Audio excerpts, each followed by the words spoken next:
I am Kesten Rono, and today is day 121 of A Course in Miracles. We've finished our last review, and we're going to forge on. Picking back up with reviewing the principles from the beginning of the book. Reviewing principle 41. Wholeness is the perceptual content of miracles. They thus correct or atone for the faulty perception of lack. Wholeness is the perceptual content of miracles. So what we are perceiving as the content of miracles, their source being love, beyond evaluation. We were told that the miracle itself does not matter, that its source matters, but what would it be if we were looking at it? How could we perceive the miracle? The answer is wholeness. Wholeness is the perceptual content of miracles. Wholeness. So where you see wholeness, you see the miracle at work. They thus correct or atone for the faulty perception of lack. So atone means to undo. The atonement is the completion of the interlocking chain of forgiveness. So correcting, forgiving, atoning. Forgiving is our function here. That is our salvation, recognizing forgiveness for all things. They thus correct, forgive, undo, atone for the faulty perception of lack. So, if we are perceiving in lack, we are not in alignment with perceiving miracles. If we are perceiving wholeness, we are in alignment with the perception of miracles. So if we are seeing lack, we have this gift of the miracle to come in and undo that way of seeing. If your perception is one of lack, if you feel lack in your life, you can invite the healing properties of miracles. What would those be? Fullness, wholeness, love.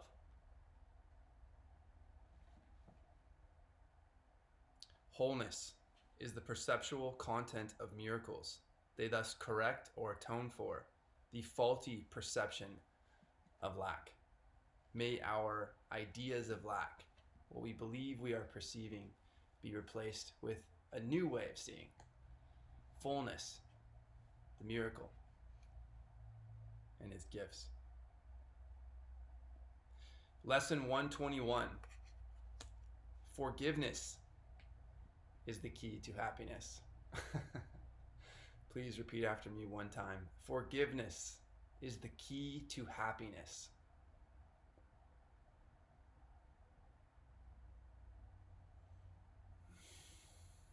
Forgiveness is the key to happiness. Here is the answer to your search for peace. Forgiveness is the key to happiness, the key to peace. Here is the key to meaning in a world that seems to make no sense. If we are perceiving a world of lack, miracles swoop in to offer it wholeness, meaning to the nonsensical. Here is the way to safety in apparent dangers that appear to threaten you at every turn and bring uncertainty to all your hopes of ever finding quietness and peace. Here, all questions answered. Here, the end of all uncertainty ensured at last. All of this done by forgiveness. Forgiveness is the key to happiness, answering all our questions, undoing our uncertainties, bringing certainty to all of our hopes, offering us quiet and peace, something that we can bring with us. Safety in the name of any apparent danger. At least that's how we've been perceiving it. Of course, it's a perception of lack, and the miracle is here to undo, to atone, to forgive that we have been seeing the world this way. Here is the key to meaning in a world that seems to make no sense. The answer for our search for peace. Forgiveness is the key to happiness. The unforgiving mind is full of fear and offers love no room to be itself. There's no room for love to be itself. in a mind of fear. No place where it can spread its wings in peace and soar above the turmoil of the world. The unforgiving mind is sad, without the hope of respite and release from pain. It suffers and abides in misery, peering about in darkness, seeing not, yet certain of the danger lurking there. If you are afraid or if you are in pain, do you dare do something outside of that system and forgive something, yourself, something that you believe is the source of your upsets? The unforgiving mind is torn with doubt, confused about itself and all it sees, afraid and angry, weak and blustering, afraid to go ahead, afraid to stay, afraid to waken or to go to sleep, afraid of every sound, yet more afraid of stillness, terrified of darkness, yet more terrified at the approach of light. What can the unforgiving mind perceive but its damnation? What can it behold except the proof that all its sins are real? Excuse me. The unforgiving mind is torn in doubt, fear.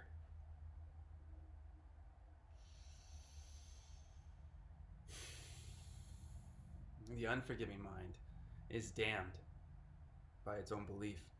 What can it behold but the proof that all its sins are real? The unforgiving mind sees no mistakes, but only sins.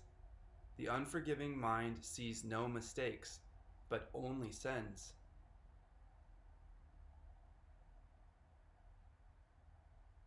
It looks upon the world with sightless eyes and shrieks as it beholds its own projections rising to attack its miserable parody of life. It wants to live, yet wishes it were dead. It wants forgiveness, yet it sees no hope. It wants escape, yet can conceive of none because it sees the sinful everywhere. Do you want out of whatever madness you believe you are suffering from, but cannot see a solution? Forgiveness is the key to happiness. The unforgiving mind is in despair, without the prospect of a future which can offer anything but more despair. Does your runway look like more of whatever it is that you are experiencing? If you are on a path, do not be surprised when you get to the destination, or change paths. Forgive yourself. Yet it regards its judgment of the world as irreversible and does not see it has condemned itself to this despair. It thinks it cannot change, for what it sees bears witness that its judgment is correct. It thinks it cannot change. This is your mind, my mind. It thinks it cannot change, for what damned itself to this despair. It thinks it cannot change, for what it sees bears witness that its judgment is correct. For what it sees bears witness that its judgment is correct. We're constantly feeding ourselves more despair. No hope of another idea. Any other idea we crush because we are afraid, terrified, upset, angry. Nothing will work. This is nihilistic now. The best I can hope for is to not suffer too much as I choose suffering. What kind of investment is this? It's one in death. Death would be your freedom from suffering, you would imagine. In this particular case, your God becomes death, and your life becomes suffering. Would you like to choose a life of love? One that offers you the infinite. There's no hook. You don't have to go kill somebody for it. You don't have to go cheat, steal, hoard, anything. It's available to you right now to try on. Which would you prefer? Your mind, this one that regards its judgment of the world as irreversible. It does not ask for change. It does not ask because it thinks it knows. It does not question. certain it is right. You are absolutely sure that life is as bad as you believe it is, even though people are living entirely differently than you. Forgiveness is acquired. It is not inherent in the mind, which cannot sin. The mind cannot sin, this says. Forgiveness is acquired. As sin is an idea you taught yourself, forgiveness must be learned by you as well, but from a teacher, capital T, a teacher other than yourself, who represents the other self in you. So there is you in your mind, as your mind, resting in God, as God created you, a mind in God, in love, literally looking at everything through love, with total understanding and peace for the experience that you're having right now. And here you are physically in a narrow, we imagine, time reference, a narrow scope of all experience relative to all there is. So we are very limited and naive, thinking that we know best relative to an eternal mind that would have to exist prior to us being born and after. What is that? That's a timeless mind. How do you access it? Well, by seeing the past as not here and seeing the future as not here. What is here? Only here is here. Here and now is here. We sit with this idea and we lose an allegiance to worrying about the past and worrying about what we cannot plan for by design. We discover something about us that is timeless. Well, if we thought our consciousness was in the body, this is breaking that law. Now we have the possibility to understand that somehow our body is in our own consciousness. That possibly our mind supersedes time. What could supersede time? Supersede ourselves and our own experience. Well, the timeless, the eternal. In this realm of knowledge, you are safe. You are sitting in love, waiting for yourself to notice your own salvation from your own desperate creations, your own despair. Forgiveness is acquired. It is not inherent in the mind, which cannot sin. You cannot sin, it's saying. Why could you not sin? Well, imagine you're in the pool of God's mind of holiness. What is sin there? A sin. As sin is an idea you taught yourself, forgiveness must be learned by you as well, but from a teacher other than yourself who represents the other self in you.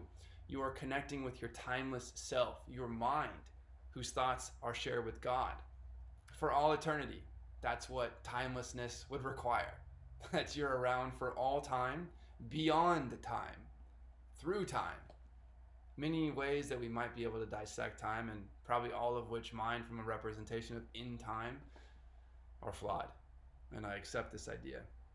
So I lean to my other self of perception to feel wholeness rather than lack, and recognize that this can't be the only way. I'm not here to just sense lack my whole life. What am I doing this for? Why am I doing it? And I become sensitive to when I hear people telling me how it is. Oh, shoot. This is a reflection of what I've been doing to myself. I've been declaring without knowing how bad something has to be, or how destitute it will be if I cannot plan every detail. But that has led me to paralysis in fear. So here we are, branching out, looking for our other self, us, our teacher. Through him you learn how to forgive the self you think you made and let it disappear. 3-step process, 2 steps. Feel how we feel, let it go, then just notice whatever is already there.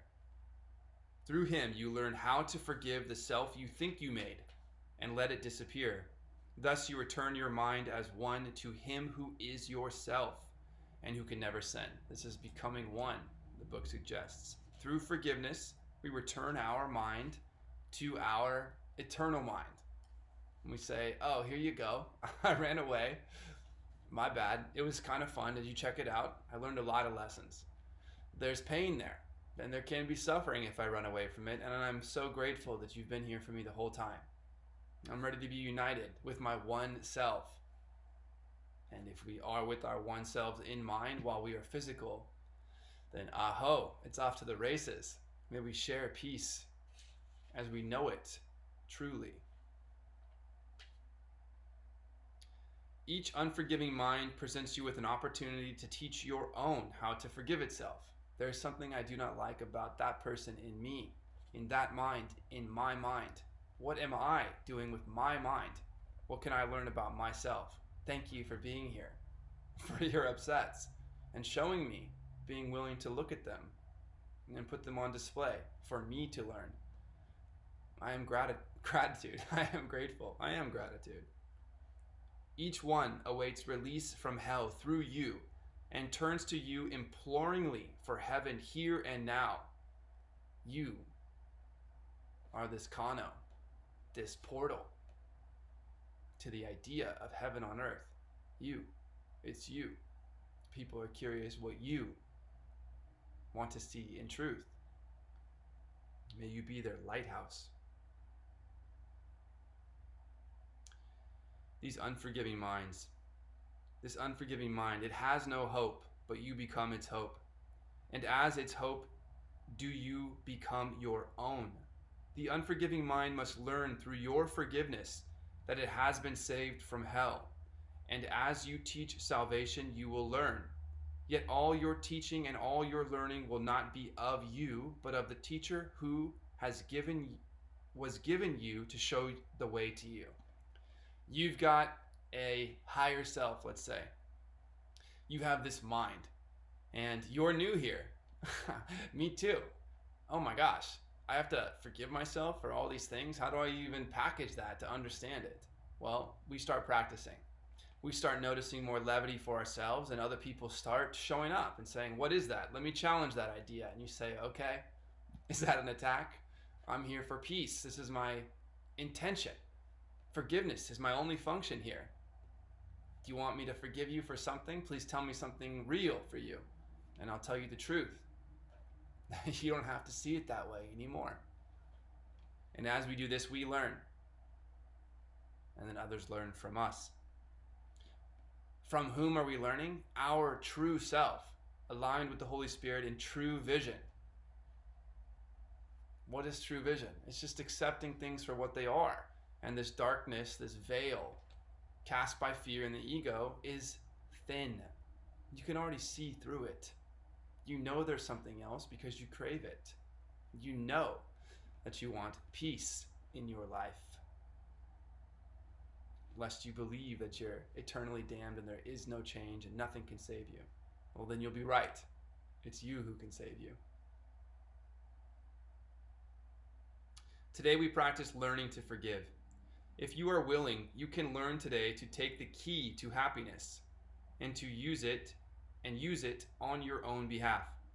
You will devote 10 minutes in the morning and at night, another 10, to learning how forgiveness and how to give forgiveness and how to receive forgiveness too. Morning practice 10 minutes, evening practice 10 minutes, learning how to give and receive forgiveness. The unforgiving mind does not believe that giving and receiving are the same. We've gone over this, including in our previous review. To give and to receive are one in truth. And what was the subtext of the review? It was about forgiveness. It had nothing to do with giving and receiving, as you might naturally assume, or at least as I did. That I still had it anchored in some idea of material, but the lesson it's trying to implore is that really giving, true giving, is forgiving. And receiving is done through your process of forgiving. The unforgiving mind does not believe that giving and receiving are the same.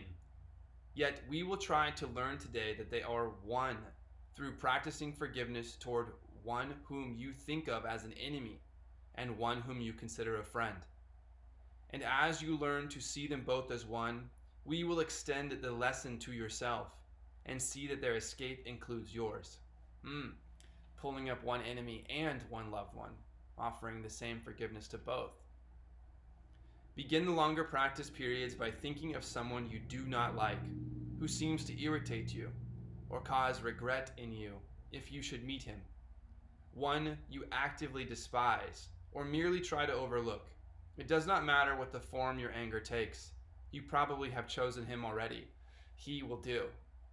Did you discover somebody in your mind and your intuition without thinking too hard as I read this text? He will do, or she.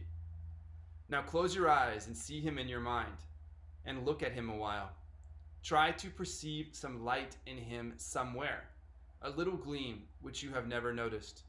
Try to find some little spark of brightness shining through the ugly picture that you hold of him. Look at this picture till you see the light somewhere within it. Then try to let this light extend until it covers him and makes the picture beautiful and good. One practice that I employ, I guess I implore it too, is however I'm feeling, to try that idea on in fullness. What is it? What are you? And as I try on these ideas of, say, fear, telling my partner, oh man, I've been bummed out. I know it's not logical, but I'm just going to try to say it. It's so thin. It's not true. It's not true. And everyone around is looking for love. Even in their destitution and their refusal of it, they're tormented. We are tormented if we do not know peace. That is normal. Peace is peaceful. If you're not peaceful, you're not knowing peace. And pulling yourself apart at some other end of the spectrum is going to eventually ask you to relax. You are on your path to love and peace. Everyone is, even if they're saying I'm not, even if they're doing something extremely traumatic. Either everyone is here to destroy everyone else, or everyone is doing the best they can with the most that they can muster relative to their experiences and their willingness to let go of their destructive way of being. What is it that you love more than you love destroying yourself? Can you allow yourself to believe that there is another way of seeing this, that you would like to invest in whatever you want to multiply? If you want to short a company for its demise and blow up some productive enterprise, and you want to spread a smear campaign online and see if you can get people to take their money out of that company and have it lose its investments, then you'll get what you want. You'll make money destroying things, and destruction will be your aim. You'll think that that's valuable for you. Or would you like to believe that the value that a company is creating is meant ultimately to solve a community's problem? And they're doing a great service. And you can invest yourself in things that you imagine would be valuable for people, such that when you invest in the creation of something, your own wealth, you can call this reciprocity in a financial sense, it's you investing in the ultimate upbringing of the entire community, nothing manipulative about it. Well, your intention, and therefore your discovery of the ideas that you want to be invested in, must be stated for yourself. Or you're open to the whims of anyone selling you a next cool idea. What is it that you want to be feeling? How do you want to be investing your life savings? What is it you want to be multiplying? May you set aside your need for a condemnation for yourself or for someone else. And to see it for someone else allows you to see it for yourself, that it's okay to feel how you feel. Let it go and notice whatever else is there. And you might just notice that more love was there than you expected was there. And if that's true for you, would it not be true for everybody else? Now, maybe they're making active decisions to harm you or harm someone else, or not be as awake as you imagine they should be. Okay, so you're better. Then please continue on with peace and be that lighthouse, that beacon for others to notice. And if there's any part of you that has changed, or if you've seen change in anyone else that's been positive, may you realize that there is an opportunity, at minimum, if not a quest, There is a reality that whatever looks like darkness can recognize more light and completely change. This is what we are looking for in whomever you picture that you do not like. You will try their idea on, and then you will clean it. You will try however you feel and then let it go because you know something deeper or you're curious about it, which is love. You're under no threat trying on these ideas anymore. You simply wear them, become them. This is what you are. Yes, I'm fear, rage, whatever. Oh, well, how about a little bit of love? I'm just going to polish you up, rage. I'm just going to clean this window, fear. Have you seen what's out there? I'm going to be right outside. You can come join if you want. Try to find some little spark of brightness shining through the ugly picture that you hold of this person. And you're going to look until you see a light somewhere within it. Then try to let this light extend until it covers him and makes the picture beautiful and good. Look at this changed perception for a while and turn your mind to one you call a friend. Try to transfer the light you learned to see around your former enemy, quote unquote, to him. Oof, we're going to discover light in our enemy and transfer that light to our friend. We certainly don't want to transfer what we deem as deplorable from our enemy to our friend. Do you dare discover light in your enemy that you could love? The same kind of light that you would want to give to your friend. Perceive him now as more than friend to you, for in that light his holiness shows you your Savior, saved and saving, healed and whole. Can you see your friend in this light? And now that you know what this exercise is, will you allow yourself to discover this light in someone you believe you despise? Then let him offer you the light you see in him. And let your enemy and friend unite in blessing with you what you gave. Now you are one with them, and they with you. Now have you been forgiven by yourself? Forgiving ourselves can go through a process the same. A 3-step process that takes 2 steps. Figure out the source of an upset. Someone. Sit with this idea until you can see some light in them. Allow the light to grow and envelop them, clean and holy. Thank you for this light. May I share this light with my friend. We can wash our friend in this light and see them as even greater than our friend before, even if we could not see our enemy this way. Enemy.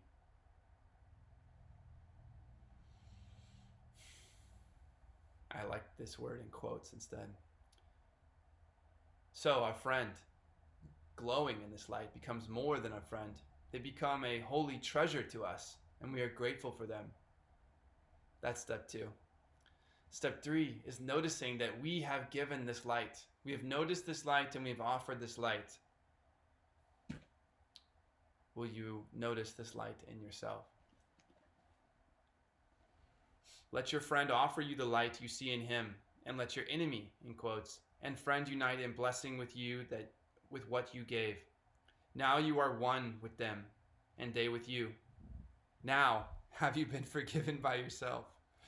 Do not forget throughout the day the role forgiveness plays in bringing happiness to every unforgiving mind and yours among them. Every hour, tell yourself, forgiveness is the key to happiness. I will awaken from the dream that I am mortal, fallible, and full of sin, and know I am the perfect Son of God. I am mistaken if I believe that anything can hurt me at all, lest I be only physical and have a need for enemies and justice. May we try forgiveness. Please repeat after me. Forgiveness is the key to happiness.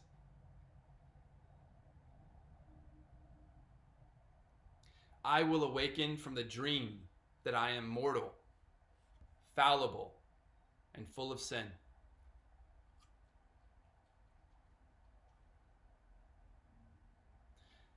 And know I am the perfect Son of God.